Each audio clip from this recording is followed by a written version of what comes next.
আল্লাহ রাব্বুল আলামিন বলেন, ইমানটাকে মজবুত করো, ইমানটাকে মজবুত করে আমার কাছে চলে আসো। ইমান টানা যায়, কিন্তু ইমানটাকে নিয়ে টিকে থাকা বড় কঠিন ব্যাপার।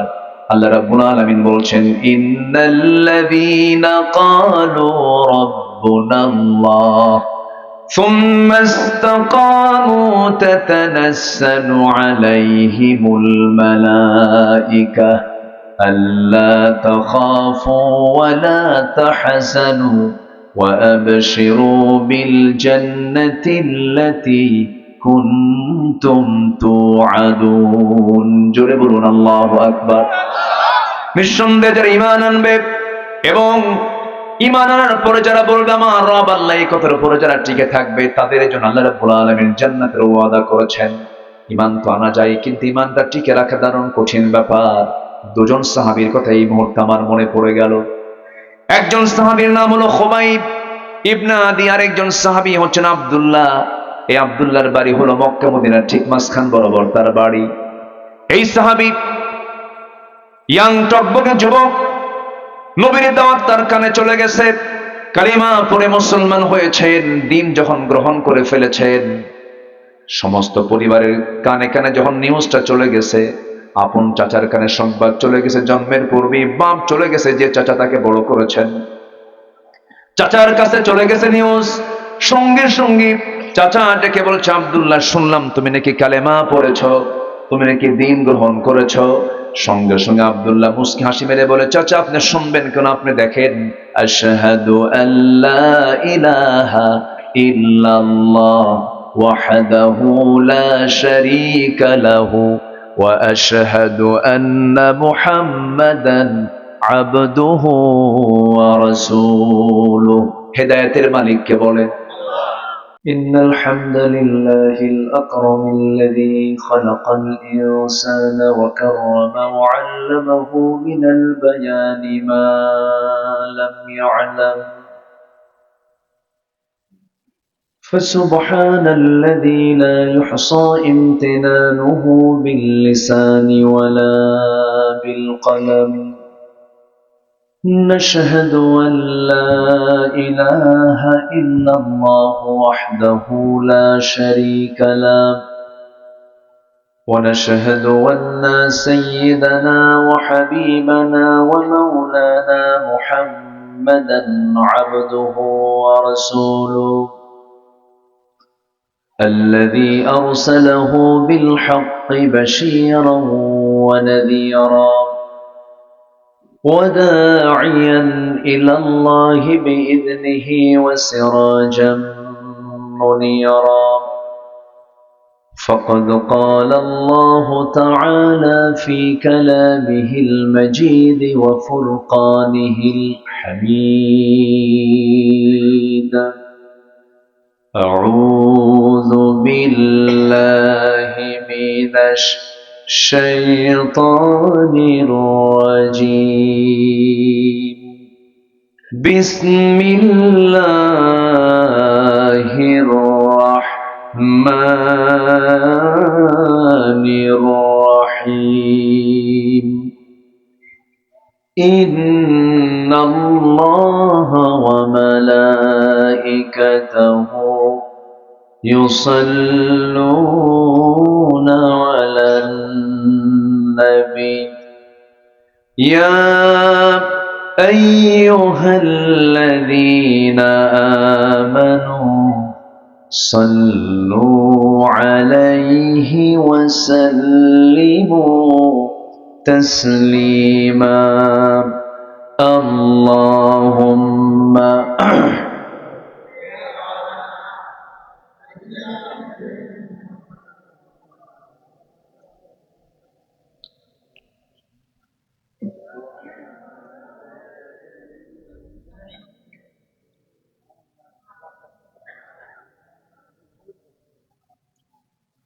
প্রাণের অধিক বেশি যার দাম, রাহমাতাল লিল আলামিন। জানো কি তোমরা তাহার নাম, রাহমাতাল লিল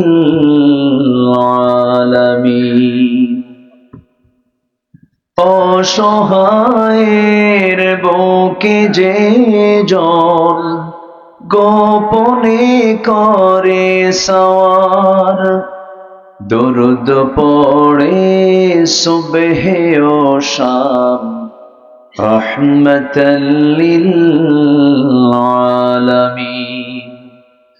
গরিবের আহার দিতেন নিজে হয়ে রোজাদার, নিয়মর ভালোবাসার খাম, রহমাতাল লিল আলামিন। জানো কি তোমরা তাহার নাম, রহমাতাল লিল আলামিন। আল্লাহুম্মা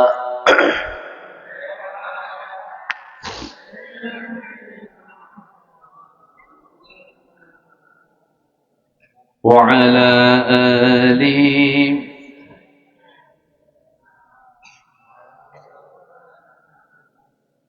সবাই বলুন বালাগাল উলা বিকামালিহি, কাশাফাত তুজা বিজামালিহি,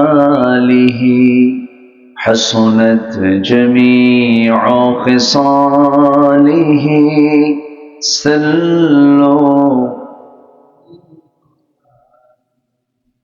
সিরাজুল মিল্লাত তুমহি, ফখরে দো আলম, দিলবারে মৌলা হো, শরীফুল আম্বিয়া নসখা, কুল अदियान देगर हो, बलगल उला बिकमालिहि, कशाफत तुजा बिजमालिहि, हसनत जमीउ खिसालिहि, सल्लु। উত্তরবঙ্গের গেটওয়ে প্রবেশদ্বার বগুড়া জেলার ঐতিহ্যবাহী অঞ্চল শেরপুর উপজেলার সাধুবাড়ি পশ্চিমপাড়া আদর্শ সমাজের উদ্যোগে আয়োজিত আজকের এই তাফসীরুল কোরআন মাহফিল 2025 মহৎ আয়োজনের সম্মানিত সুযোগ্য সভাপতি জনাব আব্দুস সাত্তার সামিদ সাহেব, বরেণ্য অতিথি রহিমা নওশের ডিগ্রি কলেজের অনারেবল সহকারী অধ্যাপক শিক্ষাবিদ রেজাউল করিম, আজকের এই প্রোগ্রামের বরেণ্য আলোচক প্রথিতযশা আলেমে দ্বীন, ইসলামী আন্দোলনের অকুতভয় সৈনিক সিপাহ সালার, গাড়িদহ মডেল ইউনিয়ন পরিষদের সাবেক চেয়ারম্যান, মুফাসসিরে কোরআন, আমার শ্রদ্ধাভাজন মাওলানা আব্দুস সাত্তার জিহাদি হাফিজাহুল্লাহ। কথা বলেছেন মাওলানা আব্দুল করিম আনসারী হাফিজাহুল্লাহ। আজকের এই মঞ্চে উপস্থিত সম্মানিত মেহমানবৃন্দ, অতিথিবৃন্দ, উলামায়ে কেরাম, ফুদালা ইজাম, বসে আছেন দারুল আমিন আইডিয়াল মাদ্রাসার সম্মানিত সহকারী কোঅর্ডিনেটর মুফতি আব্দুর রহমান হাফিজাহুল্লাহ। আজকের এই প্রোগ্রামের সার্বিক তত্ত্বাবধানে যিনি আছেন সাংবাদিক, গবেষক, সমাজসেবক, চিন্তক, তারুণ্যের অহংকার, বাতিলদের বিরুদ্ধে কলম যোদ্ধা, এই গ্রামের কৃতি সন্তান সাংবাদিক আইয়ুব আলী হাফিজাহুল্লাহ। সামনে উপস্থিত আজকের মাহফিলের প্রধান আকর্ষণ, যাদেরকে নিয়ে আজকের এই সাজানো গোছানো সুন্দর বর্ণাঢ্য আয়োজন, আমার প্রাণ প্রিয় সম্মানিত দ্বীনী ভাইরা, আড়ালে বসে আছেন শ্রদ্ধেয়া সম্মানিতা মা বোনেরা।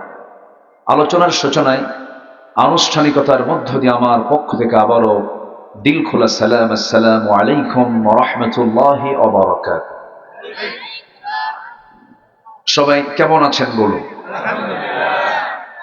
সবাই কেমন আছেন?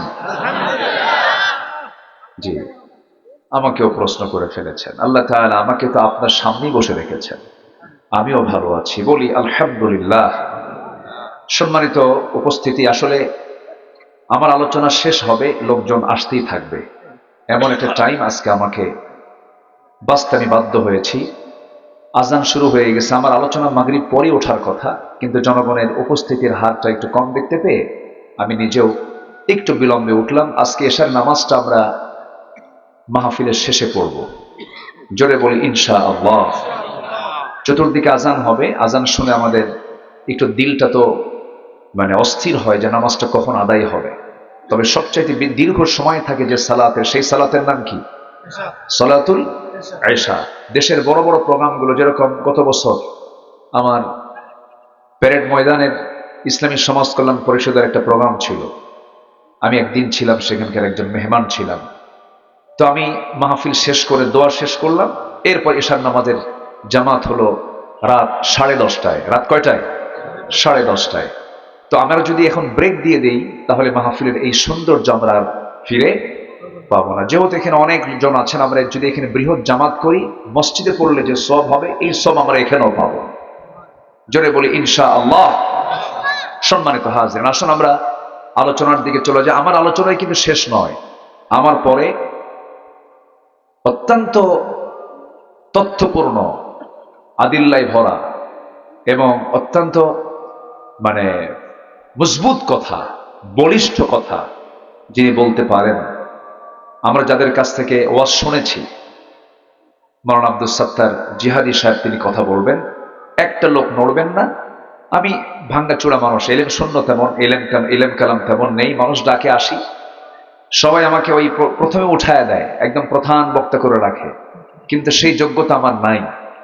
মানুষ ডাকে আসি, আমাকে পড়াতে পারবেন, এখানে অনেক ওলামা হযরত এখানে আছেন, অনেক বিচক্ষণ লোক এখানে আছেন। ওই যে ছোট্টবেলায় গ্রামের হাটে যেতাম আব্বার সাথে, তো আগে তো বিক্রি করতো, যে কোনো জিনিস ওজন করতো আগে দাড়ি পাল্লা দিয়ে। কি পাল্লা দিয়ে বলেন? আবার বলেন, কি পাল্লা দিয়া? হ্যাঁ।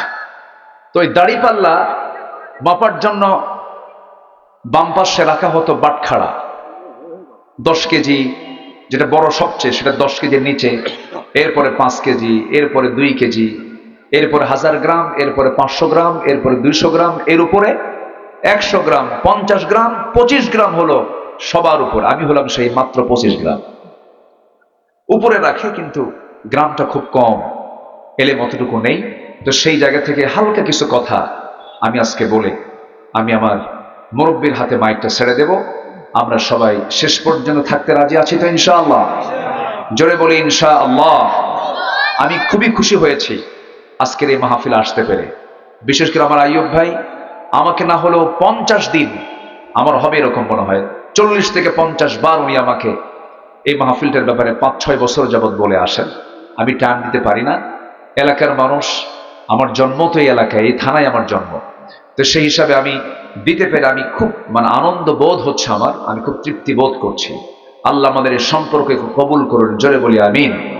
5টা মিনিট একটু আজানের আওয়াজ চতুর্দিক থেকে আসবে, এটা আমরা শুনি, এরপর আমরা মাঝে মাঝে এর মাঝে 2-1 জন যারা আজান শুনছেন তারা জবাব দেবেন, অনেকের মধ্যে থেকে একজন জবাব দিলেই এটার হক আদায় হয়ে যাবে। আসুন আমরা আলোচনার দিকে আস্তে আস্তে চলে যাচ্ছি। সম্মানিত ভাইয়েরা, কোরআন, আল্লাহ রাব্বুল আলামিন আমাকে আপনাকে যদি না দিতেন, আজকে মাহফিল হতো? বলেন তো, আজকে কবেন আজকে মাহফিল হতো? কোরআন আল্লাহ পাক দিয়েছেন বলেই তো মাহফিল হচ্ছে। এটা কিসের মাহফিল বলেন? জোরে বলবেন, কিসের মাহফিল? কোরআনের মাহফিল। আর কোরআনের মাহফিল যেটা, এটার মর্যাদা, এটার সম্মান, এটার শান সকল প্রোগ্রামের চাইতে কম না বেশি হওয়ার কথা? বলেন তো, সবচেয়ে বেশি। দুঃখজনক হলেও সত্য, বিগত 16 বছর ফ্যাসিস্ট সরকারের আমলে এই মাহফিলগুলো জেলবন্দি অবস্থায় ছিল। কি বন্দি অবস্থায় ছিল? জেলবন্দি, স্যালাইন অবস্থায় ছিল, মরে যাওয়া ভাব। বড় বড় মাহফিল বলতে যা বোঝায় সব বন্ধই ছিল প্রায়। আল্লাহ পাক একটা সুন্দর পরিবেশ, একটা মুক্ত স্বাধীন পরিবেশ আল্লাহ পাক আমাদেরকে উপহার দিয়েছেন। বলি আলহামদুলিল্লাহ, জোরে বলি আলহামদুলিল্লাহ। সেই কোরআন আমরা শুনতে এসেছি, আমরা বড় ভাগ্যবান। 3টা কাজে কোনো লস নাই। কয়টা কাজে লস নাই বলেন তো? আমরা এখানে লসে আছি না লাভে আছি? এই যে বসে আছে এখানে লস না লাভ বলেন? লাভ। আল্লাহ রাব্বুল আলামিন বলেন, ইন্নাল্লাযীনা ইয়াতলুনা কিতাবাল্লাহ ওয়া আকামুস সালাতা ওয়া আনফাকু মিম্মা রাযাকনাহুম সিররাও ওয়া আলানিয়াতান ইয়ারজুনা তিজারাতান লান তাবুর। জোরে বলুন আল্লাহু আকবার।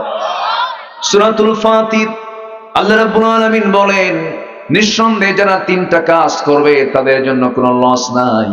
নাম্বার 1 হলো আল্লাহর কালাম যারা সুন্দর করে তেলাওয়াত করবে, আল্লাহর কালামের হক যারা আদায় করবে, কিরাআত করবে, তেলাওয়াত করবে, তাদাব্বুর করবে, দিরাসাত করবে। এই কোরআন অনুযায়ী ব্যক্তি, সমাজ, রাষ্ট্র সংগঠন করার জন্য যারা চেষ্টা করবে তাদের এই কাজে কোনো লস নাই। কার কথা? আসতে বলবেন না, কার কথা? কোরআনের হক আদায় করার জন্য আমাকে আপনাকে মিনিমাম 4টা কাজ করতে হবে, 5টা কাজ করতে হবে। 1 নম্বর হলো কিরাআত, সুন্দর করে শুদ্ধ করে কোরআনটাকে পড়তে হবে, এটাকে স্টাডি করতে হবে। আগে প্রথমে রিসাইট করতে হবে, এটাকে সুন্দর করে পাঠ করতে হবে। পাঠ করলেও সওয়াব আছে না নাই বলেন তো? আচ্ছা, শুধু পাঠেই এটার হক আদায় হবে না। আমার তো মনে হয় পৃথিবীতে একটা কিতাবই আছে, আমার দেশের মানুষ এই কিতাবটাকে না বুঝে পড়লেই সন্তুষ্টের ঢেকুর গিলে, সেটা হচ্ছে কোরআনটা। কোরআন না বুঝে পড়ে। আমার তো মনে হয় কোরআন ছাড়া পৃথিবীতে অন্য কোনো বই আছে কিনা না বুঝে কেউ পড়ে। কোরআন কি না বোঝার কিতাব না বোঝার কিতাব বলেন? বোঝার কিতাব। এই জন্য আল্লাহ পাক 5টা হক আদায় করতে বলেছেন। 1 নম্বর হলো কোরআনের হক আদায় করতে হলে 5টা কাজ। 1 নম্বর হচ্ছে কিরাআত। 1 নম্বর কি বলেন? কিরাআত, সুন্দর করে পড়তে হবে। এবং প্রথম ওহীটাও হলো ইকরা বিসমি রাব্বিকাল্লাযী খলাক। এরপরে হলো তিলাওয়াত।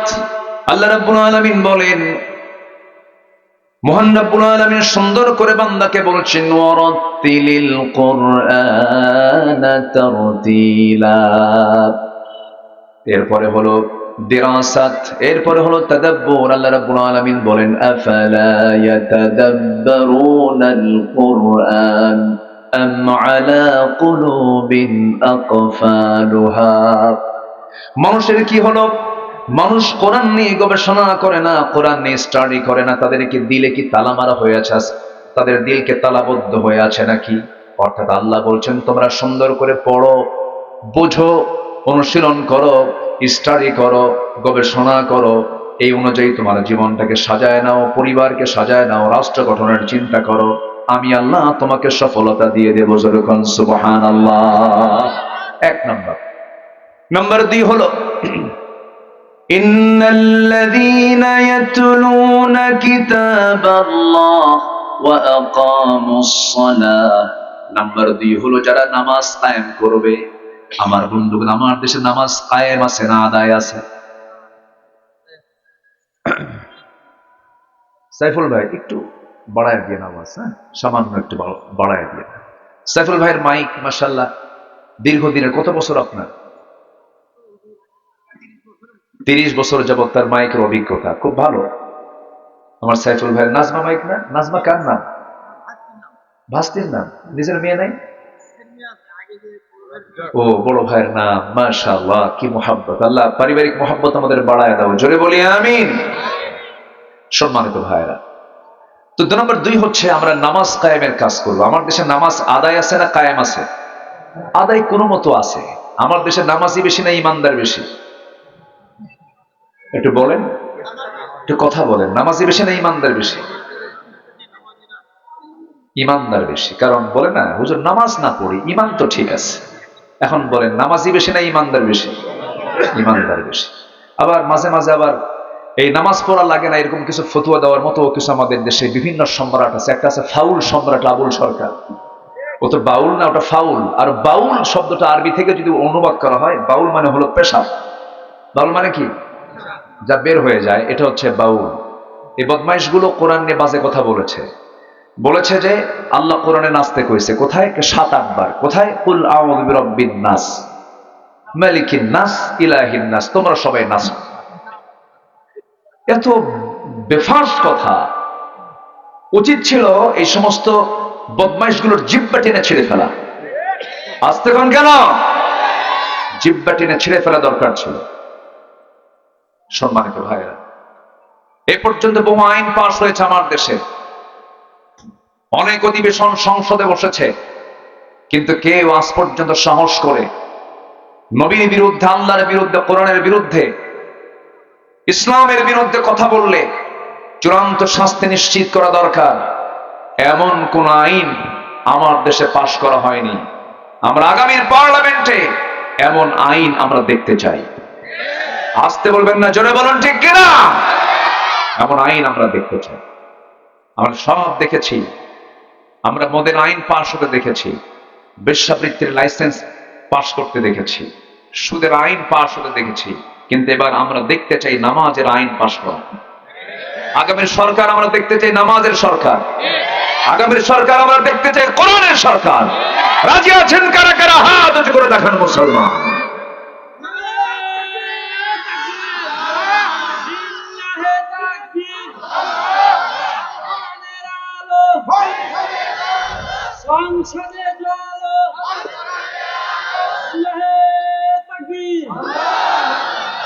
আল্লাহ কবুল করুন, জোরে বলে আমিন। আরো জোরে আমিন। কষ্ট দিলাম মনে হয়? কোরআন আসলে, কোরআনের সরকার হলে, নামাজের সরকার হলে আমরা আপনারা লসে যা থাকবো না, লাভে থাকবো? লাভে থাকবো। দেখলাম তো 54 বছর চমচা করতেছে, 54 বছর দেখলাম তো। আমরা নতুন করে আমরা ইসলামকে দেখতে চাই, জোরে বলি ইনশাআল্লাহ। ইসলাম কারো বাবা? ইসলাম কারো বাবা? ইসলাম কার? বলেন ইসলাম কার? কেউ তো বাপের দেশ, কেউ তো মানে বাপ নিয়ে ব্যস্ত, কেউ স্বামী নিয়ে ব্যস্ত, কারো বাপের দেশ, কারো স্বামীর দেশ, মাঝখান দিয়ে তো আমরা শেষ হয়ে গেছি। আমরা দেখতে চাই না, আমরা আগামীর বাংলাদেশকে আমরা ইসলাম দিয়ে দেখতে চাই, জোরে বলি ইনশাআল্লাহ। হয়তো অনেকে আমার কথায় মনক্ষুণ্ণ হতে পারেন, কিন্তু কিচ্ছু করার নাই, আমি আল্লাহকে নিয়ে থাকতে চাই, ইসলাম কিনে থাকতে চাই। কারণ আমার দিন শেষে বন্ধু কেউ না, আমার দিন শেষে বন্ধু কোন নেতা, কোন ব্যক্তি না, আমার আল্লাহ। সম্মানিত ভাইরা, তাহলে নামাজ আদায় আছে, কায়েম নাই। আল্লাহ বলছেন সফল হবে নামাজ কায়েমের কাজ করলে পরে। ইয়ারজুনা তিজারাতাল লান তাবুর, আশা করা যায় সেই ব্যবসায় কোনো লস হবে না। যেরকম সুবহানাল্লাহ। নাম্বার 3 হলো وأنفقوا مما رزقناهم سرا وعلانية يرجون تجارة لن تبور। গোপনে প্রকাশ্যে যারা আল্লাহর পথে যারা খরচ করবে তাদের কোনো লস নাই। নাম্বার 1 হলো তিলাওয়াত, নাম্বার 2 হলো নামাজ কায়েম, নাম্বার 3 হলো আল্লাহর পথে দান। এই 3টা কাজ করবে যারা, সফলতা পাবে তারা। যেরকম সুবহানাল্লাহ। তবে হ্যাঁ, সফল হওয়ার জন্য কিছু শর্ত আছে, সেই শর্তগুলো আল্লাহ রাব্বুল আলামিন কোরআনের মধ্যে বলে দিয়েছেন। সফল হওয়ার শর্তগুলো কি? গোটা কোরআন একটু ভাঙ্গা চূড়াই স্টাডি করে 9টা জায়গা থেকে আমি খুঁজে পেয়েছি সফলতার শর্তগুলো কি। 9টা শর্ত যদি কোনো বান্দা পূরণ করতে পারে, আল্লাহ নিজেই বলছেন সেই বান্দা মহা সফল। যেরকম সুবহানাল্লাহ। বলবো 9টা শর্ত বলবো? আমি কি একটা বলেছি এ পর্যন্ত? না। নাম্বার 1, সময় কম তো ব্যাখ্যা দিতে পারছি না। নাম্বার 1 হচ্ছে নেক আমল সহ ঈমান আনা। নেক আমল সহ ঈমান আনা। ঈমান আছে, আমল নেই, আমল আছে, ঈমান নেই, এটা নিষ্ফল, এটার কোনো ফলাফল আল্লাহর আদালতে নাই।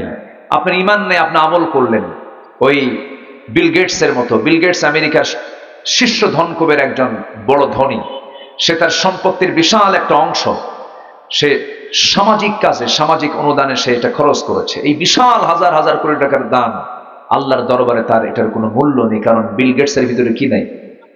ঈমান নাই। বড় বড় দানে এই যে রোনালদিনহো, এরপর মেসি, নেইমার, এরাও দান করে হাজার হাজার কোটি টাকা, এরাও বিভিন্ন জায়গায় কোটি কোটি টাকা ডোনেট করছে, খরচ করছে। তাদের সোর্স অফ ইনকাম অথবা ঈমান এদিকে তাকালে এই বিশাল এই দান করার পরও তাদের এই দানের কোনো সওয়াব আল্লাহর আদালতে নাই। কেন? তার মধ্যে ঈমান নাই। এজন্য ঈমান হচ্ছে সবচেয়ে বড় শর্ত। ঈমান হচ্ছে মাদার, ঈমানটা হচ্ছে মূল। হয়তো বলবেন ওজন আমার তো ঈমান আছে, আমার বাপ শহীদুল ইসলাম, আমার দাদা কি শহীদুল ইসলাম, শরীফুল ইসলাম, আমি আমিনুল ইসলাম, 3 ইসলাম তো আছে, কিন্তু এই ইসলাম দিয়ে মুসলিম হওয়া যাবে না। মুসলিম হতে হলে ইসলামকে নিজের ভিতরে কায়েম করতে হবে। আসতে কন কেন? ইসলামকে নিজের ভিতরে কি করতে হবে? কায়েম করতে হবে। তাই যদি না হয়, নাম দিয়ে বংশগত কৌলিন্য দেখি বান্দা জান্নাত পাবে না। তাই যদি পেয়ে যেত, আবু লাহাব কুরাইশ বংশের মানুষ জান্নাত পেয়ে যেত। আবু তালেব নবীর আপন চাচা, যে লোকটা রাসূলের পক্ষে যে কাজগুলো করেছেন, অনেক সাহাবী পর্যন্ত এমন কাজ করতে পারেন নাই।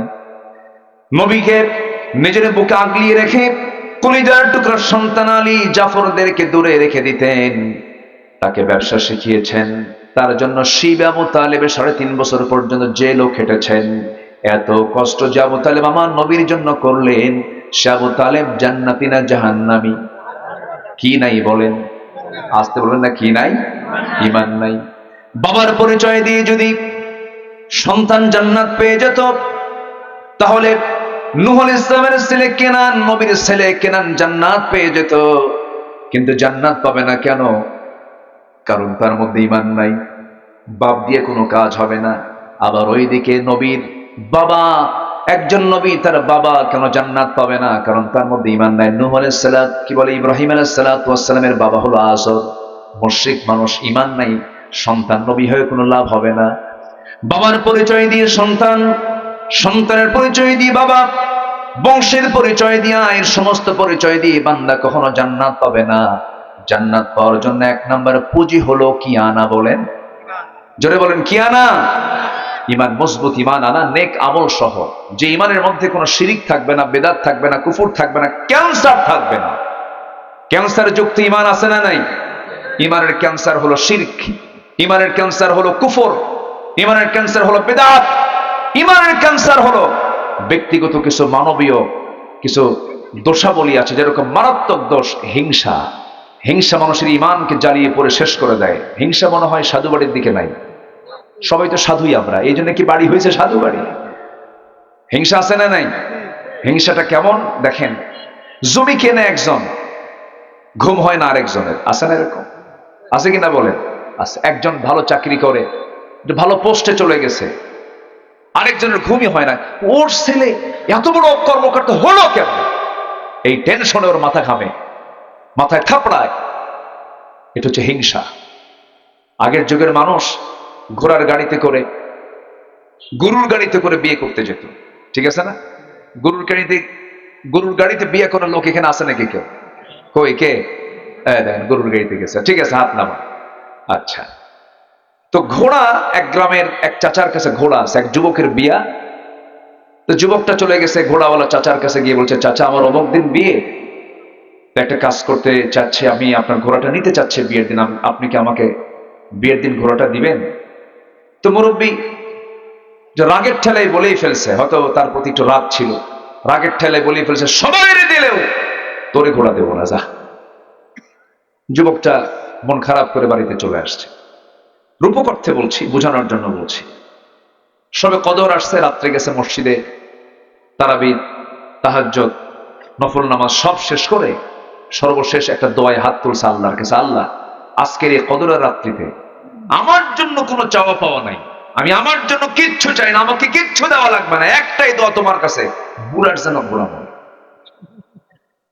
বুড়ার যেন কি মনে, ঘোড়া মনে। এই দোয়া করে বাড়িতে চলে আসছে। বাড়িতে আসার পর দেখে মার চোখে পানি। মা, কান্দো কেন? তোর গরু মরছে। তোর কি মরছে? গরু মরছে। দোয়া কবুল ঠিকই হয়েছে, কিন্তু মালাকুল মউত আসছে হলো ঘোড়ার কাছে না গরুর কাছে? কার গরু? যে দোয়া করছে। ক্বালা ইয়াকুম ফিল হাসাদি ফাইনাল হাসাদা ইয়াকুলুল হাসানাত কামা তাকুলুন নার আল হাতাব। আগুন কাঠখণ্ডকে পড়িয়ে যেমন ভস্ম করে দেয়, হিংসা মানুষের সমস্ত ঈমানকে, সমস্ত আমলকে জ্বালিয়ে সব নাশ করে দেয়। এই হিংসা আছে না নাই? এই হিংসাগুলো কিন্তু অনেক নামাজীর মধ্যেও ধরে, অনেক দায়িত্বশীলদের মধ্যেও ধরে, অনেক বড় নেতা এদের মধ্যেও ধরে। এই হিংসা নিয়ে আসা যাবে না, কারণ আল্লাহ তাআলা একটা দোয়া শিখিয়ে দিয়েছেন, অমিন শাররি হাসিদিন ইযা হাসাদ। আল্লাহ হিংসুকের হিংসা থেকে তুমি আল্লাহ আমাকে বাঁচাও। এগুলো ঈমানের ক্যান্সার, এগুলো থেকে আমরা বাঁচবো। জোরে বলি ইনশাআল্লাহ। আমরা ঈমান আনবো নেক আমল সহ। জোরে বলি ইনশাআল্লাহ। সাধুবাড়ি আদর্শ সমাজ, আইয়ুব ভাই না? সাধুবাড়ি আদর্শ সমাজ, আদর্শ সমাজের যে মসজিদটা আছে, আমি প্রশ্ন করব, বলুন তো আমার দেশের ম্যাক্সিমাম মসজিদগুলোতে কোন ওয়াক্তে সবচেয়ে কম মুসল্লি পাওয়া যায়? বলেন কোন ওয়াক্তে? আর সবচাইতে বেশি মানুষ থাকে বাড়িতে কোন ওয়াক্তে? হ্যাঁ, ভালো করে বলে। কোন ওয়াক্তে মানুষ বাড়িতে বেশি অবস্থান করে? ফজরে। সবচেয়ে কম মুসল্লি কোন ওয়াক্তে? ফজরে। মানুষগুলো কি করে? হ্যাঁ, ঘুমায়। এই যে শুক্রবার, তার আগের শুক্রবার গেল, ঢাকাতে একটা ভয়ঙ্কর ভূমিকম্প হয়েছে, এদিকেও হয়েছে একটু কম। এই ভূমিকম্পে ঢাকা সিটির কোন বিল্ডিং এ মানুষ ছিল না। আচ্ছা, মানুষ যে বিল্ডিং থেকে নামলো, 20 তলা 25 তলা থেকে যে নামছে, জুতা পায় না খালি পায়? আসতে পায়। জুতা পায় না খালি পায়? শার্ট প্যান্ট নেক টাই টাই লাগায় ফ্রেশ হয়ে নামছে, তাই না? হ্যাঁ, লুঙ্গিও ছিল কিনা জানে না, সব বাইরে বের হয়েছে। বাইরে বের হয়ে দাঁড়ায় আছে ফকিরের মতো। কিন্তু এই যে ঘর থেকে যে দৌড় মেরে বের হলো, কার ভয়ে? আল্লাহর ভয়ে। আমি এটাই বুঝাচ্ছি আপনাদের, না আল্লাহর ভয়ে বের হয়েছে, মরার ভয়ে, মরার ভয়ে মরে যাচ্ছি। যদি আল্লাহর ভয়ে বের হতো তাহলে ফজরে বের হতো, আর ফজরে যদি বের হতো 10:30টায় এই ভূমিকম্প হতো না। কি কথা কি বুঝতেছেন আপনারা? ভূমিকম্প হওয়ার কারণ আছে। ভূমিকম্পের কারণ হচ্ছে যখন জমিনটা যখন পাপ দিয়ে ভরে যাবে, তখন জমিনটা কম্পন হবে। তবে হ্যাঁ, কম্পন হওয়া এটা স্বাভাবিক প্রক্রিয়া, সায়েন্স বলছে, ভূতত্ত্ববিদরা বলছেন এটা চলমান প্রক্রিয়া। আমরা যে জমিনে আমরা দাপট দেখিয়ে ঘুরে বেড়াই, এটা আসলে কিন্তু শান্ত না, জমিনটা কিন্তু শান্ত না। এর নিচে অবিরাম এক রহস্যময় টেকটনিক গতির এক খেলা চলছে। এই টেকটনিক প্লেটগুলো একে অপরের সঙ্গে সংঘর্ষ করে অথবা সরে গিয়ে জমে থাকা শক্তির একটা শক ওয়েভ সৃষ্টি হয়, যা জমিনকে কাঁপিয়ে তোলে। যখন পৃথিবীর সৃষ্টি হয়নি তখন ঘন ঘন ভূমিকম্প হতো, ভেঙে চুরমার হয়ে যেত, পৃথিবীটা বসবাসের উপযুক্ত ছিল না। এবং বিগ ব্যাং থিওরি যেটা, এই আকাশ মহাশূন্য, এই জমিন এর মধ্যে যে মহাশূন্য দেখতে পাচ্ছে, এটাও ছিল না। এটা ছিল দুটো একসঙ্গে লাগানো, আকাশ আর জমিন একসঙ্গে কি ছিল? লাগানো ছিল, জয়েন্ট ছিল। Big bang. আওয়ালাম ইয়ারাল্লাযীনা কাফারু আন্নাস সামাওয়াতি ওয়াল আরদা কানাতা রাতকান ফাফাতাকনাহুমা ওয়া জাআলনা মিনাল মাই কুল্লা শাইইন হাইয়্যিন। আল্লাহ তাআলা প্রচন্ড একটা ধাক্কার মধ্য দিয়ে মহাশূন্য সৃষ্টি করে দিয়েছে। জোরে বলেন সুবহানাল্লাহ। কার ক্ষমতা? আসতে বলবেন না, কার ক্ষমতা? শুধু আল্লাহ তাআলা যদি 11 সেকেন্ডের জায়গায় যদি একটু 1 মিনিট করে দিতেন, আগামী 100 বছরও ঢাকা সিটি আর আগের অবস্থানে আসতে পারত না। ক্ষমতা কার? আসতে বলবেন না, ক্ষমতা কার? পৃথিবী যেন আন্দোলিত না হয় এই জন্য আল্লাহ রাব্বুল আলামিন মাঝে মাঝে পাহাড় দিয়েছেন। বগুড়ায় পাহাড় নাই, রংপুরে পাহাড় নাই, পঞ্চগড়ের ওই পারে পাহাড় আছে, হিমালয়। আবার ওইদিকে বান্দরবান যাবেন, চট্টগ্রাম যাবেন, কুমিল্লার আশপাশ যাবেন, আবার সিলেটের ওইদিকে যাবেন, ত্রিপুরার সাইডে যাবেন, শুধু পাহাড় আর পাহাড়। এই পাহাড়গুলো আল্লাহ রাব্বুল আলামিন যে সৃষ্টি করেছেন, পাহাড়ের উপরের যে অংশটুকু এটা বড় না নিচের অংশ বড়? পাহাড়ের উপরের অংশ মাত্র 10%, আর নিচের অংশ হলো 90%। এত ভিত দিয়ে আল্লাহ পাক পাহাড়গুলোকে কেন দিয়েছেন, কিসের জন্য দিয়েছেন? 1500 বছর আগে আল্লাহ রাব্বুল আলামিন বলছেন, وَأَلْقَى فِي الْأَرْضِ رَوَاسِيَ أَن تَمِيدَ بِكُمْ أَنْهَارًا وَسُبُلًا لَعَلَّكُمْ تَهْتَدُونَ। জোরে বলুন আল্লাহু আকবার। তিনি সেই মহান প্রভু যিনি এই জমিন যেন আন্দোলিত না হয়, হেলে না যায়, দুলে না যায়, নড়াচড়া না করে, কম্পন যেন না হয়, আল্লাহ রাব্বুল আলামিন জমিনের মাঝে মাঝে তিনি বিশাল আকারের পাহাড়গুলো আল্লাহ রাব্বুল আলামিন পেরেকের মতো বানায়া দিয়েছেন। সেই পাহাড়গুলো দিয়েছেন কে? পাহাড় কেটে সমান করে কে? আল্লাহ। পাহাড় কেটে আল্লাহ সমান করে, মানুষ করে। তাহলে দোষটা কার হলো বলেন তো? বলেন দোষ কার? যা কাম কুক আমরা করে বেড়াই, এই জন্যই তো এই অবস্থা হয়। চট্টগ্রামের পাহাড় অনেকগুলো নাই। আল্লাহ তাআলা যা যেটা সেট করেছেন, আল্লাহ তাআলা ভারসাম্য সৃষ্টি করে দিয়ে জমিনটাকে সৃষ্টি করেছেন। এরপরেও এই যে ভূমিকম্পটা হলো, এখানে শিক্ষা নেবার দরকার আমাদের আছে না নাই? তাহলে মৃত্যুর ভয় পালাবো, মৃত্যুর ভয়ে নামবো বাড়ি থেকে, না আল্লাহর ভয়ে নামবো? আল্লাহর ভয়ে আমরা নামবো। জোরে বলি ইনশাআল্লাহ। নামাজ পড়বো কয় ওয়াক্ত? কোন ওয়াক্তে সবচেয়ে কম মুসল্লি বলেন তো? কোন ওয়াক্তে সবচেয়ে বেশি বরকতের নামাজ কোন ওয়াক্ত? শুধু ফজরের ফরজ নামাজের 65টা ফজিলত আছে, 65টা ফজিলত। রাকাআতাই সালাতুল ফজর খায়রুম মিনাদ দুনিয়া ওয়া মা ফিহা।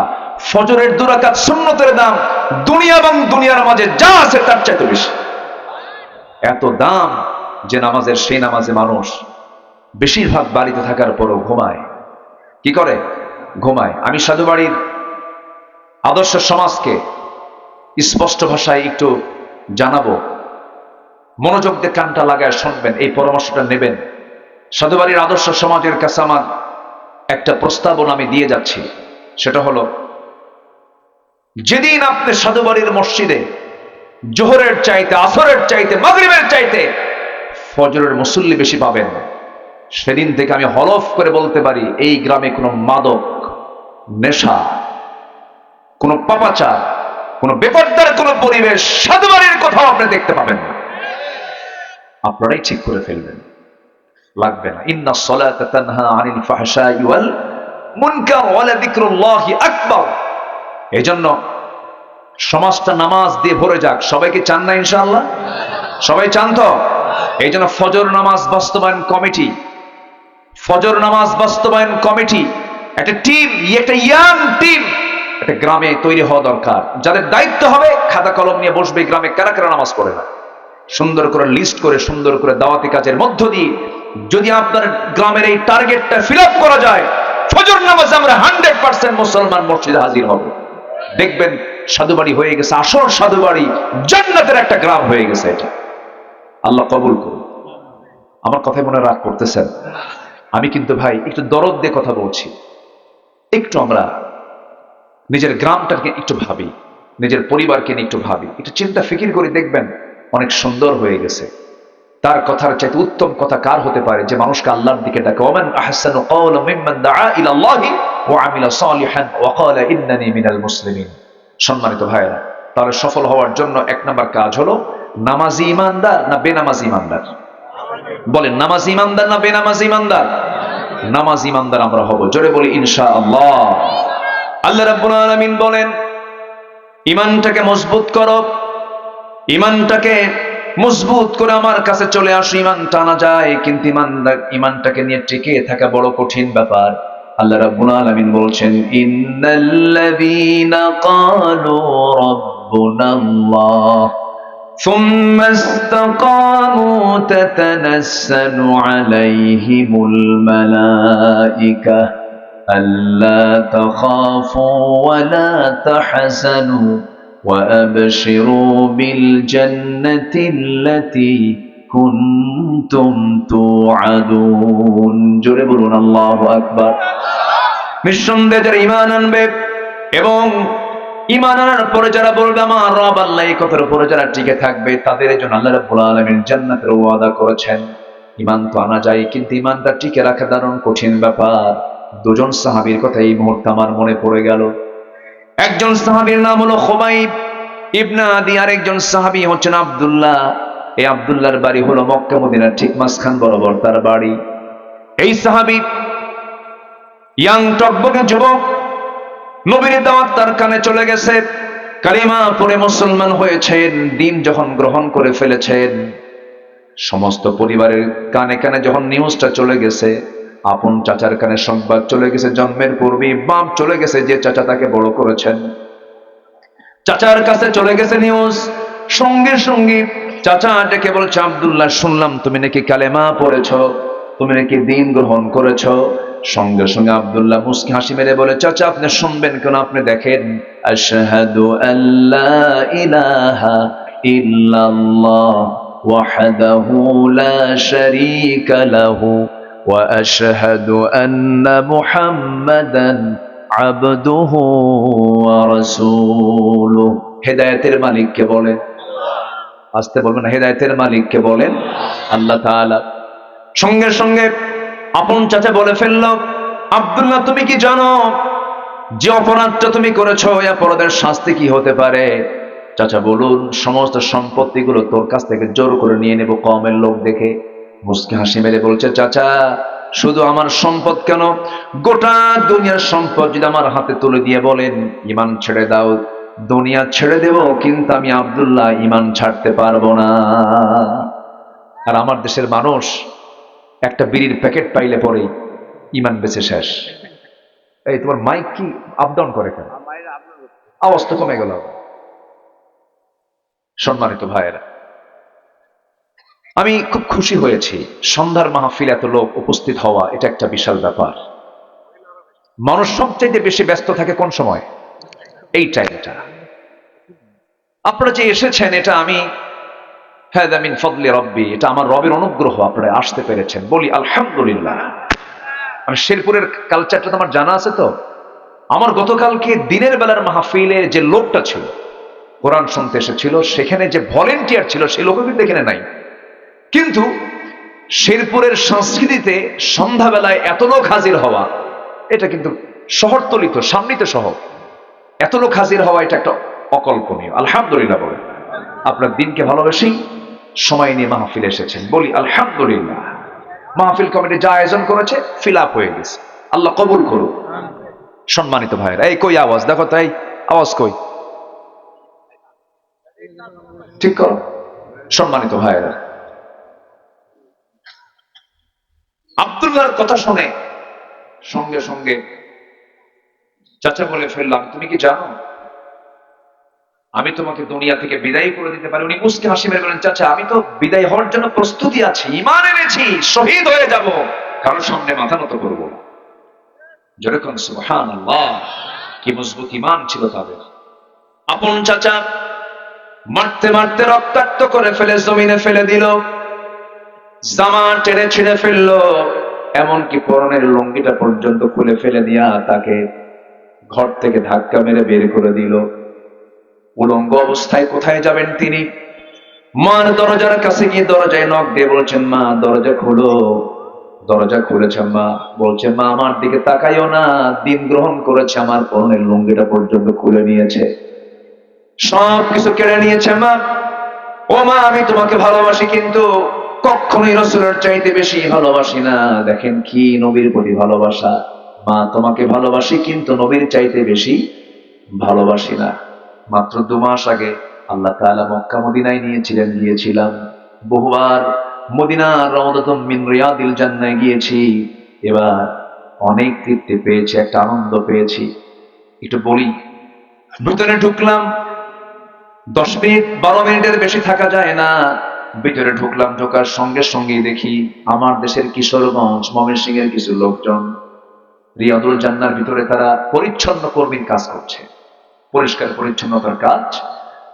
তো আমাকে দেখি তারা দৌড় মেরে এসে আমাকে জড়ায় ধরে বলতেছে, হুজুর ওয়াজ তো শুনি, খুব ভক্ত আপনার। বললাম, ভক্ত ঠিক আছে, কিন্তু থাকবো কেমন এই জায়গায়?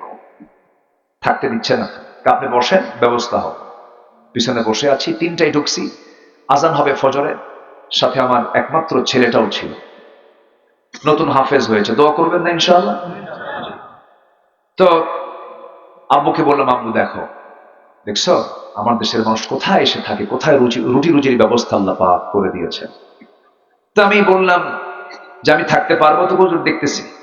তখনকার যে প্রশাসনিক যে কর্মকর্তা, ওদেরকে ড্রেস থাকে, ওদেরকে চেনা যায়, ওদের কাছে যে এই পরিচ্ছন্ন কর্মীর একটা টিম গিয়ে আমার ব্যাপারে এমন ওয়াজ করছে, বুঝলেন, এমন পাম দিছে, পাম বোঝেন তো, আমার দেশের মানুষ কিন্তু তেল মারতে পারে মাশাআল্লাহ, খুব এমন দেওয়া দিছে, আমি তো কিচ্ছুই না। প্রশাসনিক কর্মকর্তা দূর থেকে এসে আমার সালাম দিয়া হাতে মুখে সব চুমা টুমা দিয়ে ভরে ফেলছে, ওরা তো চুমা খায় বেশি। তো চুমা টুমা দিয়ে একেবারে প্রথম কাতারে আমার নবীর কবরের সাথেই মেম্বার মা বাইনা বাইতি ওয়া মিম্বারি রাওদাতুম মিন রিয়াদিল জান্নাহ, একদম নবীর কবরের সাথে মাত্র 3 হাত দূরে প্রথম কাতারে আমারে বসায় দিয়েছে। বসায় দিয়ে বলে, ওই যে ইনটেক জমজমের একটা ইনটেক বোতল, কিছু খেজুর আর কিছু আতরের সুগন্ধি আমারে দিয়ে বলে, ভালো করে দোয়া করেন এই জায়গায় বসে। বসলাম, বসে বাম দিকে যখন তাকাই, তখন যেন মনে হচ্ছে আমার নবীজির শরীরের সুঘ্রাণ যেন এইদিকে ছড়াচ্ছে। রাসূল শুয়ে আছেন খুব কাছাকাছি, ডান দিকে তাকালেই মেম্বার, বাম দিকে তাকালেই একটু ফাঁকা দিয়ে নবীর কবর। রাসূল বলেছেন এইটুকু অংশ হলো দুনিয়ার বুকে জান্নাতের টুকরা। আমার নবীজি কতবার হেঁটেছেন হুজরা, ঘর টু মেম্বার, ঘর টু মেম্বার, মুসাল্লায় তিনি দাঁড়িয়েছেন, বারবার তাকাচ্ছিলেন। আমি সেই দিন আবেগ আপ্লুত হয়ে একটা দোয়া করেছি, আল্লাহ আমার তোমার কাছে একটা দোয়া, আমার প্রাণের চেয়ে প্রিয় রাসূলের বাড়ি হলো মক্কা মদিনা, আমার বাড়ি হলো সেই বাংলাদেশ ৬০০০ কিলোমিটার দূরে। আল্লাহ তুমি আমার মৃত্যুটা তো দিবাই, এই মৃত্যু জন্ম মদিনার মাটিতে হয়। এই দোয়াটা করেছি, আমি দিল থেকে দোয়াটা করেছি। সম্মানিত ভাইয়েরা, আমি যখন গাড়িতে করে যখন মদিনা এয়ারপোর্টের দিকে যাচ্ছিলাম, মনে হচ্ছে একটা করে তার ছিটতেছে আমার, আমি কাকে যেন রেখে যাচ্ছি। সম্মানিত ভাইয়েরা, রাসূল কি সাহাবীরা, সাহাবীদের যত গুণ আছে এর মধ্যে এক নম্বর গুণ ছিল প্রত্যেকটা সাহাবী রাসূলকে জীবনের চাইতে বেশি মহব্বত করেছেন। আসুন না নবীর সুন্নাহকে আমরা জীবনের কাজ মনে করি, নবীজির আন্দোলনকে আমরা নিজেদের জীবনের আন্দোলন বানাই, রাসূলকে আমরা জীবনের চাইতে বেশি মহব্বত করতে শিখি। দেখবেন সব পেয়ে যাবো, আমরা সব পেয়ে যাবো, দুনিয়াও পাবো, আখিরাতে পাবো। সম্মানিত ভাইয়েরা, আমার নবীজির দরবারকে আব্দুল্লাহ পছন্দ করলেন, বলেন মা যেহেতু সব তো আমাকে বের করে দিল, আমি আর থাকবো না, আমি মদিনায় চলে যাচ্ছি। আমার নবীর দরবারের দিকে রওনা করলাম।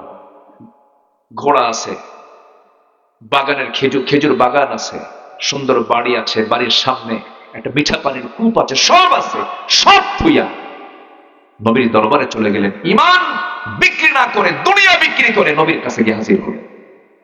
জোরে বলবেন না সুবহানাল্লাহ। আমার নবীর দরবারে গিয়ে যখন হাজির হলেন, প্রচন্ড শীতকাল, দরজার কাছে গিয়ে আস্তে করে করোনাচ্ছেন। আমার নবীজি দরজা খুললেন, দরজা খোলা মাত্রই দেখতে পেলেন সুন্দর চেহারার টকবকে যুবক খালি গায়ে দাঁড়ায় আছে, পরনে কোনো কাপড় চোপড় নাই, শুধু এক খণ্ড কাপড় দিয়ে কোনো মতো সতরটা ঢেকেছে, কাঁপতেছে। নবীজি কিচ্ছু জিজ্ঞাসা না করে ভিতরে প্রবেশ করে নবীজির পছন্দের সবচেয়ে দুটা সুন্দর জুব্বাটা হাতের মধ্যে নিয়ে এসে বলছে, আব্দুল্লাহ তুমি তাড়াতাড়ি জুব্বা পরো, ঠান্ডা লেগে গেছে তোমার। জুব্বা পরাইয়া দেওয়ার পরে রাসূল বলছেন, কি হয়েছে আব্দুল্লাহ বলো। হুজুর দিন গ্রহণ করেছে, সব আমার থেকে নিয়ে নিয়েছে। রাসূল বলছেন, তোমার চাচা তোমার শরীর থেকে কাপড় চোপড় খুলে নিয়ে তোমাকে বস্ত্রহীন করে দিয়েছে, আর বিশ্ব নবী তার পছন্দের সবচেয়ে সুন্দর দুটা জুব্বা দিয়ে তোমার গাটা ঢাকায় দিয়েছে। জোরে কোন সুবহানাল্লাহ, আরো জোরে কোন সুবহানাল্লাহ। আমার ভাইয়েরা একটু কথাগুলো মনোযোগ দিয়ে শুনবেন। আমার নবীজি বলছেন, আব্দুল্লাহ তোমার কি মন খারাপ নাকি, না কিছু চাও নাকি? তুমি যা চাইবে আমি আল্লাহর কাছ থেকে চেয়ে নেব তোমার জন্য। তিনি বলছেন, হুজুর জাগতিক জীবনের কোনো কিছু চাই না, আমি চাই হলো আল্লাহ তাআলা যেন আমাকে মৃত্যুর রাজপথ শহীদের মওত যেন দান করেন। আমার নবীজি দুহাত তুলে দোয়া করছেন, আল্লাহ আমার আব্দুল্লাহর জানমাল তুমি কাফের বেঈমানদের জন্য হারাম করে দাও। সঙ্গে সঙ্গে আব্দুল্লাহর মন খারাপ হলো, হুজুর দোয়া চাইলাম কি, দোয়া করলেনটা কি? আমি তেমন দোয়া চাই নাই, কাফেররা আমাকে মারতে পারবে না, আমি শহীদ হব কেমনে? সঙ্গে সঙ্গে রাসূল বলছেন, আব্দুল্লাহ চিন্তা করো কেন, তোমার মওতটা যদি ঘরেও হয়ে থাকে, শাহাদাতের তামান্না যদি হৃদয়ে লালন হয়ে থাকে, ওয়া ইম্মা তাআলা ফিরাশিহি, আল্লাহ রাব্বুল আলামিন তোমার মৃত্যুটাকে যদি বিছানায় হয়, আল্লাহ পাক শহীদের দরজা তোমার দিয়ে দিবেন। জোরে কোন সুবহানাল্লাহ। সঙ্গে সঙ্গে আব্দুল্লাহর মনটা ভালো হয়ে গেল। রাসূল বলছেন, এই যে কোরআনটা নাও, আসহাবে সুফায় চলে যাও, সুন্দর করে কোরআন তেলাওয়াত করছেন। আব্দুল্লাহ কেঁদে কেঁদে চিৎকার মেরে মেরে সাহাবীদের ভিতরে একজন সাহাবীকে রাসূলকে বলছেন, হুজুর একজন সাহাবী চিল্লায় চিল্লায় কোরআন পড়ে, কে? নতুন সাহাবী এসেছে, কি তার নাম আব্দুল্লাহ। রাসূল বলছেন, খবরদার আমার আব্দুল্লাহর তেলাওয়াতে বাধা দিও না, কারণ আব্দুল্লাহ ঈমান আনতে নিয়ে দুনিয়া বিক্রি করে সে ঈমানটাকে রক্ষা করেছে। আমার নবীজি স্পেশাল কেয়ার করতেন তাকে, মাঝে মাঝে তার খোঁজ খবরটা নিতেন। আমার নবীজি একদিন যুদ্ধে যাওয়ার প্রস্তুতি নিচ্ছেন মদিনা থেকে। আমার নবীজির 10 বছরের মদিনায় 86টা যুদ্ধ হয়েছে, 27টি যুদ্ধের নেতৃত্ব দিয়েছেন। আমার নবীজি গড়ে যুদ্ধ করেছেন 8টা 9টা করে, বদর, উহুদ, খন্দক, হুনাইন সহ 86টা যুদ্ধ তিনি করেছেন। কোন এক যুদ্ধে তিনি রওনা দিবেন, আব্দুল্লাহর কথা বলছেন, আব্দুল্লাহ কোথায় চলো যাই? লাব্বাইক ইয়া রাসূলুল্লাহ, চলেন, আমিও যাব, আমিও প্রস্তুত। যুদ্ধ শেষ হয়ে গেছে, অভিযান শেষ করে আমার নবী রওনা করছিলেন, আব্দুল্লাহ রওনা করছিলেন। হঠাৎ করে আমার নবীর কানে সংবাদ আসলো, হুজুর আব্দুল্লাহ দারুণ অসুস্থ। রাসূল বলছেন, আব্দুল্লাহর সেবা করো, আব্দুল্লাহকে নার্সিং করো। কিন্তু 3টা দিন পর ফাইনাল নিউজ চলে আসলো, হুজুর আপনার কলিজার টুকরা আব্দুল্লাহকে আমরা বাঁচাতে পারলাম না, আব্দুল্লাহ মরে গেছে। সঙ্গে সঙ্গে রাসূল বলছেন, ও আমার সাহাবীরা, আব্দুল্লাহর জানাজার আয়োজন করো। আব্দুল্লাহর জানাজার দায়িত্ব আজকে আমি কারো কাঁধে দেব না, আমি রাসূল নিজে তার জানাজার ইমাম হয়ে যাব। রাসূল জানাজার ইমাম হলেন, জানাজা পড়ালেন। এরপরে বলছেন, সাহাবীরা, আমার আব্দুল্লাহর কবরটা কোথায় খনন করেছো? সাধারণত মুজাহিদ শহীদ যারা যেখানে শহীদ হয়ে যায় সেখানে তাদেরকে দাফন করে আসার নিয়ম। যে জমিনে মারা যাবে সেই জমিনে দাফন করাটাই উত্তম। আমার নবীজি বললেন, কোথায় গর্ত খনন করেছো, কোথায় কবর খনন করেছো? 2 পাহাড়ের চিপায়। আমার রাসূল বলছেন, আমাকে নিয়ে যাও। আমার নবীজি হেঁটে হেঁটে সে কবরের সামনে গিয়ে দাঁড়ালেন। কবরের সামনে গিয়ে দাঁড়ায়া বলছেন, সাহাবীরা, আমার আব্দুল্লাহর কবরে আজকে আব্দুল্লাহকে রাখার জন্য আমি কাউকে দায়িত্ব দেব না, আমি রাসূল নিজে আমার কলিজার টুকরা আব্দুল্লাহকে নিজে কবরে শোয়া দেব। কি ভাগ্যবান সাহাবী! আমার নবীজি নিজে কবরে নামলেন, কোমরে গামছা বেঁধে। আমার নবীজি কোমরের গামছা বেঁধে নেমে আমার নবীজি বলছেন, আব্দুল্লাহর লাশটা আমাকে দিয়ে দাও। ওইদিকে বলছেন, আবু বকর আমার ডানে নামো, ওমর আমার বামে নামো। সামনে 2টা হাত আগায় দিয়ে বলছেন, ও আমার সাহাবীরা, আমার প্রিয় আব্দুল্লাহর লাশটা আমার হাতে তুলে দাও। লাশটা হাতে উঠা দিলেন। বলছেন, আবু বকর মাথাটা ধরো, ওমর পাহাটা ধরো। আমার নবীজি 3জন মিলে কবরের সয়া দিয়া বুকের উপরে হাত রেখে বলছেন, আরশের মালিক আল্লাহ, এই মুহূর্ত পর্যন্ত আমার জানা মতে আমি আবার আব্দুল্লাহর মধ্যে কোনো বেয়াদবি পাই নাই। আমি আব্দুল্লাহকে খুব ভালোবাসি।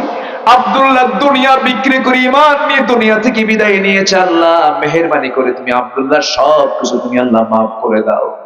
আমার নবী এই দোয়াগুলো বারবার করছিলেন। পাশে দাঁড়িয়ে থাকা সাহাবীর নাম হলো সাদ বিন আবি ওয়াক্কাস।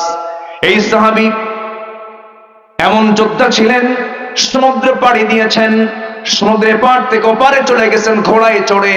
রণতরী ছিল না, ইতিহাস সাক্ষী। ঘোড়ায় চড়ে নদী পার হয়েছেন, সমুদ্র পার হয়েছেন, ঘোড়ার খুর পর্যন্ত পানি স্পর্শ করে নাই। সেই সাদ বিন আবি ওয়াক্কাস হতাশ চিত্ত নিয়ে বলছে, আকাশের মালিক আল্লাহ, আজকে আমি যদি জীবন্ত সাদ বিন আবি ওয়াক্কাস না হয়ে যদি ওই মৃত যদি কবরের বাসিন্দা হতে পারতাম, আমার জীবনটা বড় ধন্য হয়ে যেত। কারণ যে কবরবাসীকে দাফন করার জন্য বিশ্বের সেরা সেরা 3জন মানুষ তার কবরে নেমে যায়। আমার বন্ধুগণের মূল কারণ হলো নেক আমল সহ ঈমান এবং টিকে থাকা। আমরা ঈমান নিয়ে টিকে থাকবো, জোরে বলি ইনশাআল্লাহ। সামান্য বিড়ির বিনিময়ে আমানতের খেয়ানত করা যাবে না। আমার দেশে বহু লোক আছে সামান্য কিছুর বিনিময়ে ঈমানটা বিক্রি করে ফেলে। ইউসবিহু মুমিনান ওয়া ইউমসি কাফিরান। আখির জামানে এমন একটা সময় আসবে, সকালবেলা ইমানদার হবে, বিকেলবেলা কাফের হয়ে যাবে। সে কাফের হবে কখন সে নিজেও টের পাবে না। সেই একটা সময় আমরা অবস্থান করছি এখন। যে কোনো মূল্যেই হোক ঈমানের যত্ন আমরা করব, জোরে বলি ইনশাআল্লাহ। আরো জোরে বলি ইনশাআল্লাহ। সামান্য একটা স্বার্থের বিনিময়ে ঈমান বেচে ফেলে। আপনি যারা ভোট দিলেন, আপনি যারা সমর্থন দিলেন, যাকে চেয়ারম্যান বানালেন, ও চুরি করবে, ওই চুরির একটা গুণের অংশ আপনার আমলনামায় চলে যাবে। অতএব আমরা ঠান্ডা মাথায় ঈমানটাকে আমরা মজবুত রাখবো, টিকে রাখবো, জোরে বলি ইনশাআল্লাহ। মনে হয় কষ্ট পাচ্ছেন আপনারা? আর একটু কথা বলি। আমার সময় তো বহু আগে শেষ হয়ে গেছে, কিন্তু শেষ হওয়ার সময় শুরু করছি। এই জন্য আমাকে একটু কথা বলতে হচ্ছে। অনেক দূর আমাকে যেতে হবে, অনেক দূর। সেই নওগাঁর একটা পয়েন্ট আমার মাহফিল, সেখানে যেতে হবে। সেখানে হাজার হাজার মানুষ সেখানে আসতেছে। আমার সেখানে বয়ান হচ্ছে 9টায়। এখনো যদি রওনা দিই তাও 9টা বাজবে। তো আর একটু সময়, একটু কথা না বললেই না, হয়তো মনক্ষুণ্ণতা আসবে আপনার। আমি পয়েন্টগুলো শেষ করছি। সফলতার শর্ত কয়টা বলেছি মনে আছে আপনাদের? 9টা বলছি। কয়টা? একটা। নুরু ওয়াজ কি শেষ না শুরু? একটু সময় লাগে, কথা বলতে একটু সময় লাগে, সময় নিতে হয়। আগামীতে আইয়ুব ভাইকে বলবো একটু প্ল্যান করে, পরিকল্পনা মাফিক কোন একটা প্ল্যান করবেন। আমরা যত সময় মাহফিল সুন্দর রাখার চেষ্টা করব, জোরে বলি ইনশাআল্লাহ। পারি না, হয় না। মানুষ রাত 3টার দিকেও চায়। পাবনাতে 12ই ডিসেম্বর এক কমিটি 1 বছর আগে আমাকে বলেছে, হুজুর যখন পারেন সকাল 10টা, 3টা, রাত 3টা। বললাম রাত 3টা, হুজুর তাও খুশি। রাত 3টার দিকে তারা মাহফিলের আয়োজন করেছে, সারা রাত ব্যাপী মাহফিল হয়। তো আমার দেশের মানুষ কিন্তু কোরআন শোনে, কিন্তু কোরআনটাকে মানতে চায় কম, ঠিক কিনা বলে?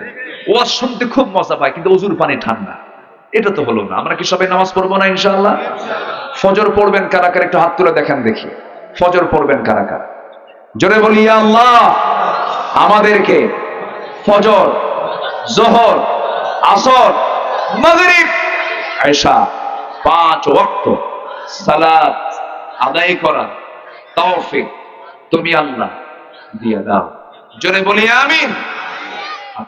যুবকরা আজকের মাহফিলে বেশি, যুবকরা স্মার্টফোন খুব সাবধান, স্মার্টফোন ব্যবহারে খুব সাবধান থাকতে হবে। এই ডিভাইস তোমার ঈমানকে কয়েক মিনিটেই হজম করে নিয়ে চলে যাবে।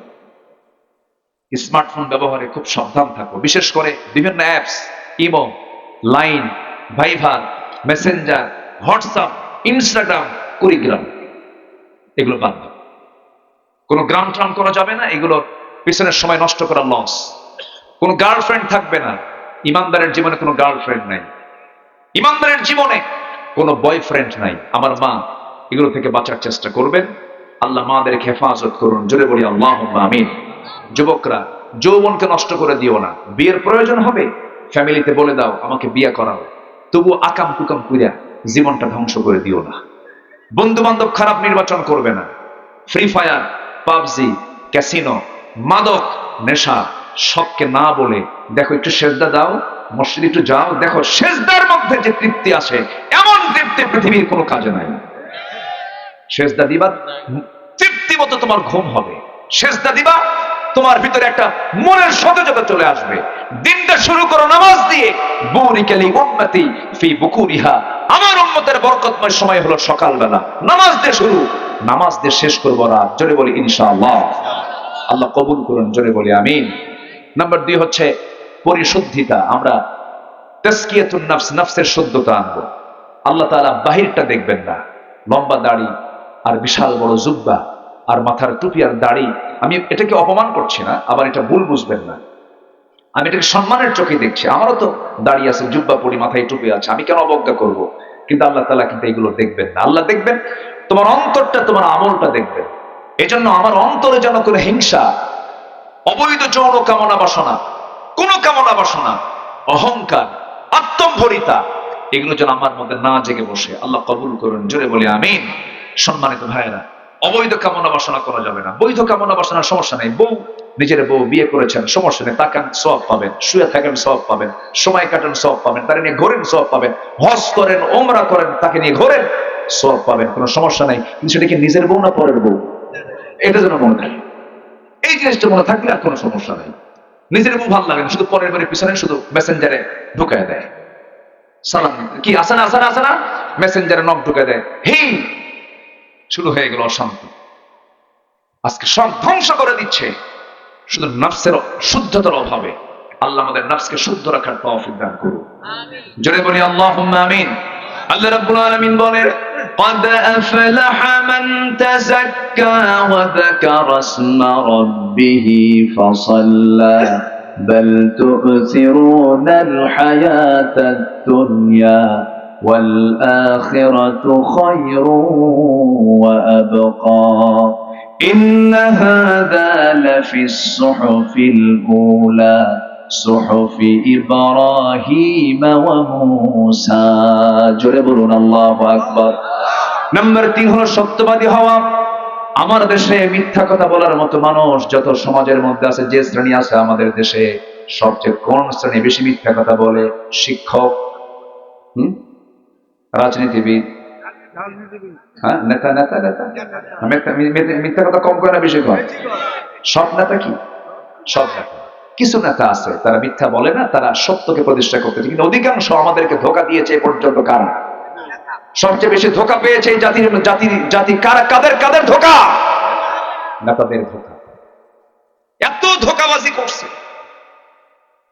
প্রাক্তন অবৈধ প্রধানমন্ত্রী, 16 বছরের ফ্যাসিস্ট সরকারের এই ডাইনি লেডিস ফেরাউন কম জ্বালান জ্বালায়নি তো? কিছু কথা তো বলা দরকার, ঠিক কিনা? এটা কম জ্বালান জ্বালাইছে নাকি? কোনো দোষ ছিল না আমাদের। আমাদের কি দোষ? আমরা কি দেশ চালাইছে বলেন? আমাদের ধরে নিয়ে জেলখানা রাখার কি দরকার ছিল? অত্যাচার তো কম করেনি। একদিন বক্তব্যে সে বলল, হাসিনা বলল যে আগামী নির্বাচন আমাদেরকে নির্বাচিত করলে মদিনার সনদে দেশ চালাবে। দেখেন কি একটা চাপা মারলো। মদিনার সনদে দেশ চালানোর জন্য দল থাকতে হবে কি অনিসলামী দল না ইসলামী দল? ওটা কি ইসলামী দল? ও মদিনার সনদে দেশ চালাবে। মদিনার সনদে দেশ চালায় নাই, মোদির সনদে দেশ চালিয়েছিল। মোদির সনদে, ঠিক কিনা? এই জন্য মোদির দেশে চলে গেছে, সোজা চলে গেছে। মামু বাড়ি কোথায়? দিল্লি। আল্লামা সাইদি রাহিমাহুল্লাহ 25 বছর আগে একটা বক্তব্যে তিনি বলেছিলেন, আমি ওটা সরাসরি শুনেছিলাম। উনি বলেছিলেন গাছের গোড়ায় নাড়া দেব, মামু বাড়ি দিল্লি গিয়ে পড়বা।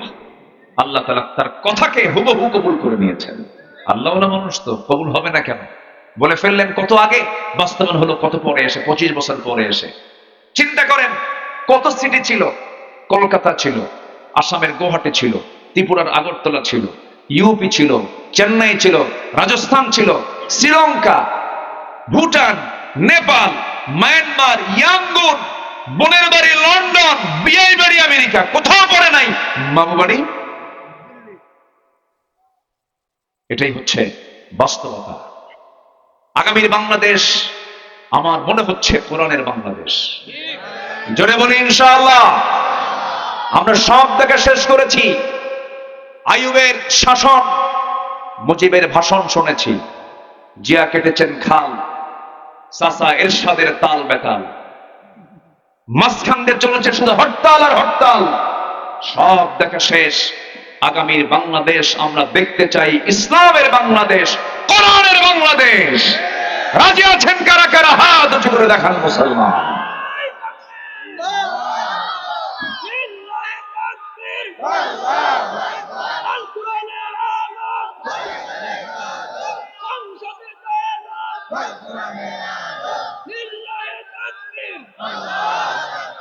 আল্লাহ কবুল করুন, জোরে বলে আমিন। আমরা মিথ্যুক নেতা চাই না, সত্যবাদী নেতা চাই। কোন মিথ্যার আশ্রয় নিয়ে যারা রাজনীতি করবো, এই সমস্ত রাজনীতিবিদের মুখে আমরা জুতা মারি, থুতু মারি। ওই নেতৃত্ব আমরা মানতে চাই না। ভোট ধোঁকাবাজি করেছে আমাদের সাথে, আমরা প্রতারিত হতে চাই না। রাজি আছেন না ইনশাআল্লাহ? নাম্বার 4 হলো তাকওয়া অর্জন করা, সফল হয়ে যাব। মাইয়ুতি আল্লাহ ওয়া রাসূলাহু ওয়া ইয়াখশাল্লাহ ওয়া ইয়াত্তাকি ফাউলাইকা হুমুল ফাইজুন ক্বাদ আফলাহা মান তাযাক্কা যালিকাল ফাওজুল কাবীর। এই যে সমস্ত আয়াতের শেষে ফাউজুল কাবীর, আফলাহ, মুফলিহুন, ফাইজুন এগুলো দিয়ে সব ভরা। ধৈর্যশীলতা, যারা ধৈর্যশীল হবে আল্লাহ পাক তাদেরকে পুরস্কৃত করবেন। আন্নাহুম হুমুল ফাইজুন ইন্নী জাযাইতুহুমুল ইয়াওমা বিমা সাবারু আন্নাহুম হুমুল ফাইজুন। আমরা ধৈর্যশীল হব, জোরে বলি ইনশাআল্লাহ। আচ্ছা, ধৈর্য আগে না নামাজ আগে? বলেন বলেন বলেন। মাহফিলে বসা আগে না ধৈর্য আগে? বিয়া আগে না ধৈর্য আগে? ধৈর্য আগে। ধৈর্য ছাড়া বিয়া বউ টিকবে না। আমার এক মহিলা ফোন দিয়ে বলে, হুজুর আমার স্বামী না আমার সকালেও তালাক দেয়, বিকালেও তালাক দেয়, আমি কি আসি না নাই? এরকম বেকুব মার্কা কিছু আছে না? আছে না? কিছু হইলে শুধু মুখে তালাক দেয়। পাকাবাসীর কাঁচা কনসি কয়েকটা এক জায়গায় করে পিটার দরকার। আমার মায়েরা এই কথা শুনে দারুণ খুশি হয়েছে, হুজুর আমারটাও কয়। বদমাইশ তো এগুলো। এগুলো রাগারাগি করেন কেন? লাস্টে তালাক টালাক দিয়ে আবার পরে কাইন দেখে, হুজুর ভুলে কইছি, হুজুর রাগে কইছি। হুজুর দেখুন তো একটু মিলমিশ করে দেওয়া যায় নাকি? হুজুর তো শরীয়তের মালিক নাকি? শরীয়তের মালিক কে? শরীয়ত আল্লাহ, শরীয়ত প্রণেতা হচ্ছেন আল্লাহ তাআলা। এখানে তো কেউ হাত দিতে পারবে না। অসংখ্য পরিবার বিয়ের পর তালাক হয়ে গেছে, এরপরে জেনার সম্পর্ক সংসার করছে, এরকম বহু পরিবার আছে না নাই? কে দেখে, কে কথা বলে? সম্মানিত ভাইয়েরা, আমরা ধৈর্যশীল হব, জোরে বলি ইনশাআল্লাহ। সম্মানিত বন্ধুগণ, ধৈর্য আছে যার, বিজয় আছে তার। ধৈর্য হলো বাগান, আর রাগ হলো জঙ্গল। রাগ কি বলেন? জঙ্গল যত্নে হয় না এমনি হয়? বলেন, জঙ্গল কি যত্নে হয় না এমনি হয়? এমনি হয়। আর বাগান, বলেন, বাগান যত্ন লাগে। এই জন্য ধৈর্য নিতে কি লাগে? যত্ন লাগে। আর রাগ করতে কোনো যোগ্যতা না, রাগ এমনি হয়। এই জন্য রাগ করবো না, না ধৈর্য ধরবো? ধৈর্য। আমরা ধৈর্যশীল হব, জোরে বলি ইনশাআল্লাহ। আমার আল্লাহর ধৈর্য সবচেয়ে কম না বেশি? বলেন, কম না বেশি? বলেন। এত আকাম কুকাম করে মানে এরপর আল্লাহ নাকের কাছে অক্সিজেন দিয়ে রাখছে, তুই বেঁচে থাক। ধরবো আমি একদিন। কোনদিন ধরবো? ইয়ামুদ্দুহুম ফি তুগয়ানিহিম ইয়ামাহুন। নাম্বার 6 হলো আল্লাহ এবং রাসূলের আনুগত্য যারা করবে তারা সফল হবে। নাম্বার 7 হচ্ছে সৎ কাজের আদেশ, অসৎ কাজের বাধা। ওয়ালতাকুম মিনকুম উম্মাতুন ইয়াদউনা ইলাল খায়র, শেষে আসছে ওউলাইকা হুমুল মুফলিহুন। নাম্বার 8 হলো তওবা করা। কি করা বলেন? আমাদের তওবা করার দরকার আছে না নাই? আমাদের কি গুনাহ আছে? বলেন গুনাহ আছে কিনা বলেন। প্রথম নবীর দোয়া, রব্বানা যালামনা আনফুসানা, আল্লাহ আমার নফসের উপর আমি জুলুম করছি। আর টাঙ্গেলের এক নেতা কয় আমার তো আমিন বলাই লাগবে না, আমার তো কোনো গুনাহই নাই। আমার দেশে কিছু কিছু সময় ডেলিভারি হয়, বুঝলেন, এমন ডেলিভারি দেয় শয়তানও পারে না, তোর কাছে আমি ফেল। এত বদমাইশ। লতিফ সিদ্দিকী নাম শোনেন নাই? হজ কিনে বাজে কথা বলেছে, অনেক কিছু করেছে। আমার দেশে নাস্তিকদের একটা চূড়ান্ত শাস্তির আইন আমার দেশের বিধানে আসা উচিত, ঠিক কিনা বলেন? তাহলে সব বন্ধ হয়ে যাবে। সব কি হবে? বন্ধ হয়ে যাবে। নাম্বার 9 হলো সর্বশেষ, প্রকৃত মুমিন আমরা হব। জোরে বলি ইনশাআল্লাহ। প্রকৃত মুমিনের 7টা গুণ। কয়টা গুণ বলেন? ওয়াদা ভাঙবে না, ওয়াদা রক্ষা করবে। আমানত নষ্ট করবে না, আমানত খেয়ানত করবে না, রক্ষা করবে, রক্ষা করবে। নামাজ পড়বে কি পড়বে না? অমনোযোগ না মনোযোগ? বুঝে না না বুঝে? এক লোকের বাড়ি মসজিদের সাথে, হিন্দু মানুষ, প্রত্যেকদিন মসজিদের সামনে দিয়ে যায়, আর ইমাম সাহেবের রুকু থেকে ওঠার আওয়াজ শুনে সামি আল্লাহু লিমান হামিদা। তো হামিদা হামিদা শুনতে শুনতে বিরক্ত হয়ে হিন্দুটা এক মুসলমানকে বলে, ভাই তোমার ইমাম সাহেবের হলো কি? কেন আর কি দোয়া নাই? আর কোনো মহিলার নামে দোয়া নেই? এই হামিদা হামিদা করে। হামিদা মেয়েটা কার মেয়ে? হিন্দু বলতেছে এই কথা। এখন মুসল্লি কয়, ভাই আমার বাড়িতে মসজিদের সাথে, আমি 25 বছর যাবত এই মসজিদে নামাজ পড়ি, প্রথম কাতারে নামাজ পড়ি, আসলে হামিদা মেয়েটা কার মেয়ে আমারও জানা নাই।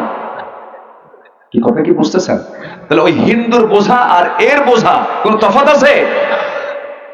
এরকম নামাজ পড়লে হবে না, আমরা বুঝে শুনে নামাজ পড়বো। জোরে বলি ইনশাআল্লাহ। এরপরে কথা বলবো অমাপা না মাপা মাপা বলেন, মাপা কথা বলবো। মার্জিন আল্লাযীনা আমান লাগবি মুরিদুন, অর্থহীন বাজে কোনো কথা বলবো না আমরা, জিহ্বার লাগাম টেনে ধরবো। যত কথা কম বলবো তত আমি নাজাত পেয়ে যাবো। আল্লাহ কবুল করুন। এরপর লজ্জাস্থানের হেফাজত করবো। ওয়াল্লাযীনা হুম লিফুরুজিহিম হাফিজুন, সূরা মুমিনুনের সামনের 7-8টা আয়াত যদি কেউ ফলো করে, আল্লাহ বলছেন আমি তার হাতে জান্নাতুল ফিরদাউসের চাবি তার হাতে তুলে দেব। আল্লাহ কবুল করুন। জোরে বলি আমিন। আমি আর কথা বাড়াতে পারছি না, যতটুকু হয়েছে আমরা বলে ফেলি আলহামদুলিল্লাহ। সবার কাছে আমার একটা দাবি থাকবে, আমি চলে গেলে আমার সঙ্গে চলে যাবেন নাকি আপনারা?